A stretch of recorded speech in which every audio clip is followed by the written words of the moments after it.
Ой, у лузі червона калина похилилася. Okay, Saturday, August 12th, 2023. I'm just gonna go on a little bit of a walk in the city and then share my thoughts about this past week's developments. Okay, so yesterday we had our 18/19-week checkup on the baby. Everything is looking good. You know, we're having a it's looking like around New Year's we could get a New Year's baby.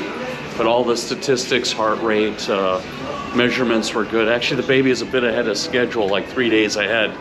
So her weight is like at 19 days or 19 weeks and 1 day, and we did the appointment on 18 weeks and 5 days. So it's like I think that's just statistical variation because everything is a guess.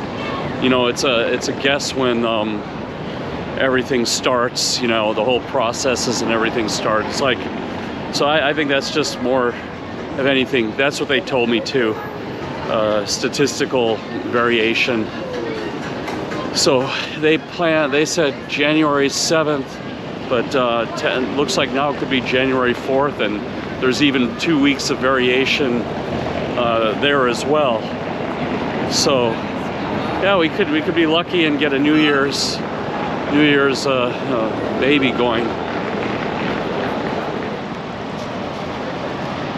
Okay, now I will I gave you a little update. I had to actually turn the camera you know, off and on, or not on and off, but I had to actually change the settings so that the microphone is this back microphone is prioritized, you know, with this media mod. You know, this GoPro, it's really I was really expecting a lot more. It would be a lot more automatic, especially in the age of AI and how quickly companies adapted AI, that they could give an update or something so that it could figure out what I'm doing by the way I'm holding the camera, or it could sense motion, or even just see my picture and know to prioritize when I put myself on video, you know, that it sees me there. Anyway, hopefully they get the memo and do an update. So what do I want to talk about today? I want to talk about the sanctions in Russia.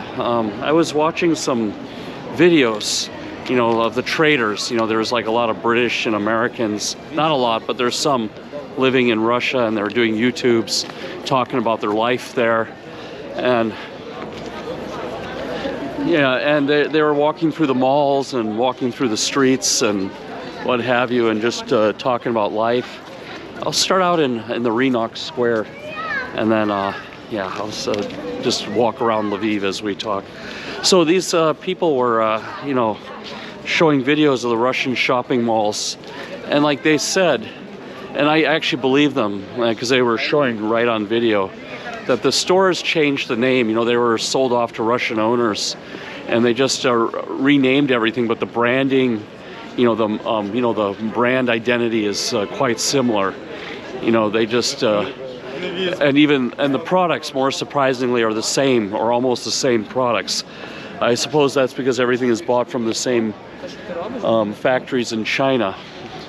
So it seems like they found a way. I mean, this was something we learned in school, even in the Navy long back, is that sanctions can only work for a while, and then there's a workaround. And what's happening, I saw another documentary, is all the goods are getting in through Georgia, Kyrgyzstan. Apparently German exports to Kyrgyzstan or Turkmenistan, one of those Stan countries, have just like went through the roof, because you know, there's like a back door to Russia there, and in Georgia too. Like Ossetia is occupied by the Russians, but it's still like considered Georgia. And so there's like all this like you know, like a like a portal in that movie. Well, I forgot the movie Stargate, kind of like a Stargate portal. Like it's you're in Georgia, but really the stuff, and then it's adjacent to Russia, and it just kind of goes through that portal. And you know, now they're finding all these American parts inside Russian weapons. So I don't know, Mr. Biden and politicians need to stop being symbolic and really do something. But I don't know. I don't know if this is like by design, so that it's just for show and they don't upset the Russians too much. I'm not sure. But yeah, I was a bit shocked actually, and I was even more shocked that you know, these people are living in Russia, and I mean there was even like one American girl there, Rachel Blevins. She's a Russian TV news reporter, and she's like from a nice family in Texas. She went to University of Texas and all this. I would have thought she would learn something about patriotism and love of America and love of her country. And you know, if she studied journalism, I would hope that she had seen some videos of Ronald Reagan, and maybe even read some books by people who lived in communism, you know, if she really wants to be a well-balanced journalist. But you know, she's got like a whole YouTube channel, you know, walking around with a GoPro and, you know, all around Moscow, giving tours of the supermarkets and everything. And I don't doubt that information is true. Moscow is like, you know, in Hunger Games, like the capital district, it has to be well equipped. It's like Pyongyang in North Korea. You've got to keep the inner circle happy. They've got to be well fed, you know, because that's your power base, you know, and that's what you put on show for the rest of the world. But I was just shocked, like her enthusiasm for living in Russia. I mean, she was like totally oblivious to the situation in Ukraine. Like she was like talking about like as if she moved from Texas to New York or something. You know, I mean, she was like, I'm just shocked, you know, and like these, you know, and then there's this other American guy, this other Australian guy, they got YouTube channels from Russia living there. I'm just really shocked. I mean, we haven't seen anything like this since like, you know, Hitler, you know, like taking kids and sending them off, you know, kidnapping children and, you know, targeting apartment blocks, you know, like deliberately.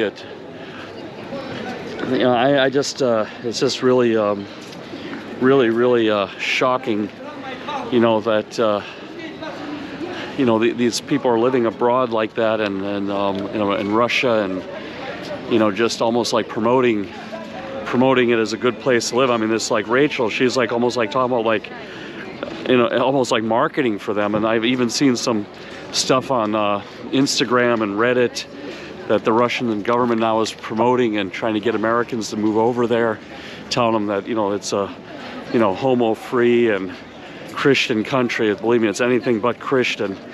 And I think the thing with all this wokeness stuff too, I don't know if it's probably just getting a lot of extra coverage in America. I mean, it is disturbing. I have to admit, I don't like it. That's why I live here in Ukraine. But at the same time, it's like, I don't believe in persecuting or banning people. I just think there should be a mainstream culture, you know, which is like the Western culture, and then you have like these nice little Chinatowns and Indian restaurants and all this stuff that like works within that ecosystem. But the main identity is a Western, you know, identity, an American identity, or if you're living in Europe, a Norwegian identity. And you can still have, you know, minorities and all this stuff, but everyone should be aligned to one country. And that's especially more important now than ever before, that, you know, we're all aligned to America or aligned to our respective European countries. You know, otherwise the Chinese, you know, and the Russians and, you know, Iranians and stuff, they will do the aligning for you. You know, so we all got to be on the same side, and we all have to, you know, consider these things. Like, there is a majority culture too, and it's so what brought us to this freedom. I mean, it's less than perfect, that's for sure. I mean, the story of American freedom is definitely less than perfect, you know, with segregation and slavery, but we kept evolving. The stuff in Russia and North Korea, Iran, and all these other you know, competing ideologies, they're not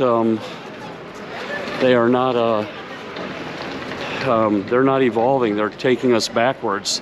So we have choices. That's what people have to understand. We don't live in a bubble. If something happens to America and America gets weakened, then someone fills the gap, whether it be drug cartels, the Russians, the Chinese, or even corporations, which don't have our best interests in mind. You know, I I'm reading a book by Drago Dazarian.